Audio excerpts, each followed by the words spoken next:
nom du Père et du Fils et du Saint-Esprit. Amen. Bien-aimés dans le Christ, nous sommes aujourd'hui jeudi 19 décembre. Et la parole de Dieu qui nous est proposée est extraite de l'évangile de Luc, chapitre 1er, versets 5 à 25.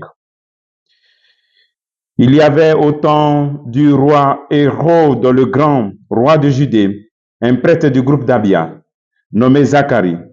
Sa femme aussi était descendante d'Aaron. Elle s'appelait Élisabeth. Ils étaient l'un et l'autre des justes devant Dieu. Ils vivaient tous les commandements et les préceptes du Seigneur de façon irréprochable. Ils n'avaient pas d'enfants, car Élisabeth était stérile. Et de plus, ils étaient l'un et l'autre avancés en âge. Et tandis que Zacharie, durant la période attribuée aux prêtres de son groupe, assurait le service du culte devant Dieu, il fut désigné par le sort, suivant l'usage des prêtres, pour aller offrir l'encens dans le sanctuaire du Seigneur. Toute la multitude du peuple était en prière au dehors. À l'heure de l'offrande de l'encens, l'ange du Seigneur lui apparut, debout à la droite de l'autel de l'encens.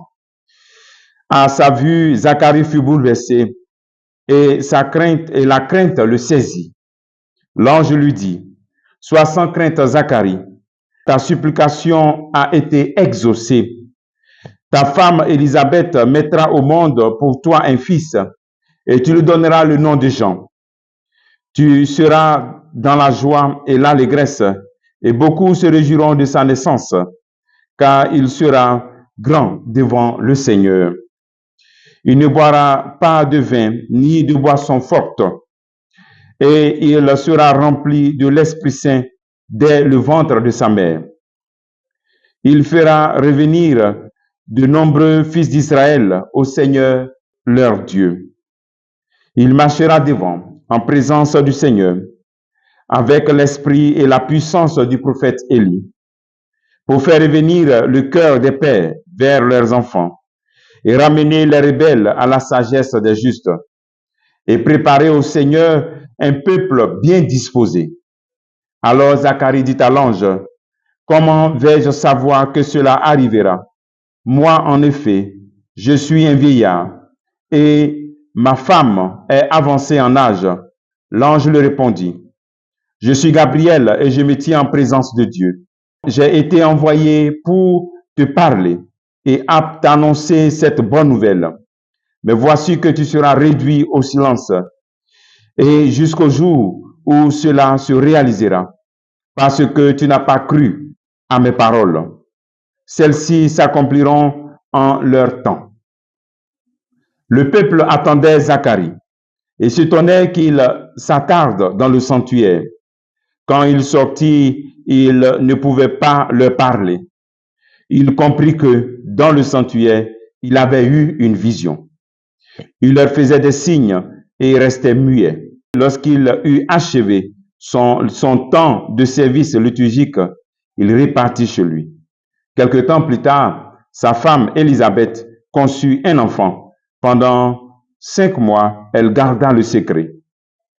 Elle se disait, « Voilà ce que le Seigneur a fait pour moi. » En ces jours où il a posé son regard pour effacer ce qui était ma honte devant les hommes. Acclamons la parole de Dieu. Louange à toi, Seigneur Jésus. Voici cette longue lecture de l'expérience de Zacharie et d'Élisabeth. Le premier appel, c'est la description d'Élisabeth et de Zacharie. Ils étaient des hommes justes. Ils suivaient le commandement et les préceptes du Seigneur de façon irréprochable. Et voici que Zacharie manifestait cela en continuant son service au temple. Malgré qu'il demande les choses à Dieu et puis il ne voit pas, mais il était un homme irréprochable et il continuait son service au temple. C'est un appel pour nous aussi quand souvent nous voyons que ce qu'on demande à Dieu, on ne voit pas. Souvent on abandonne l'église, souvent on doute de Dieu. Il faut continuer à servir Dieu, continuer à être des personnes, à chercher à être des personnes irréprochables et à rester au temple, à l'église et à servir l'église. Deuxième appel, ta supplication a été exaucée. et ta femme mettra au monde un fils. Voici que Zacharie est exaucé. Il est exaucé au moment où il ne s'attend pas. Dieu exauce. Dieu exauce toujours. Il s'agit de rester toujours en communion avec lui. Souvent, il donne des choses qu'on ne voit pas parce que notre foi est faible. Troisième élément, c'est de prier le Seigneur pour ne pas être dans le doute. Ici, la différence entre Zacharie et puis Marie, Zacharie faisait cette prière à Dieu. Il demandait cela à Dieu. Marie n'a pas demandé à Dieu cette mission que Dieu lui a confiée. Ici, Zacharie a demandé. Et voici qu'on vient lui dire que voici que tu vas avoir un enfant. Et il doute. Et voilà pourquoi il est muet. Donc, prions aussi le Seigneur pour ne pas être dans le doute. Pour que, quelles que soient les situations que nous vivons, nous puissions garder la foi et demeurer dans la supplication, dans le service de Dieu vivant. Le travail que tu peux faire en ce jour, c'est de tout simplement remercier Dieu, demander au Seigneur d'augmenter ta foi.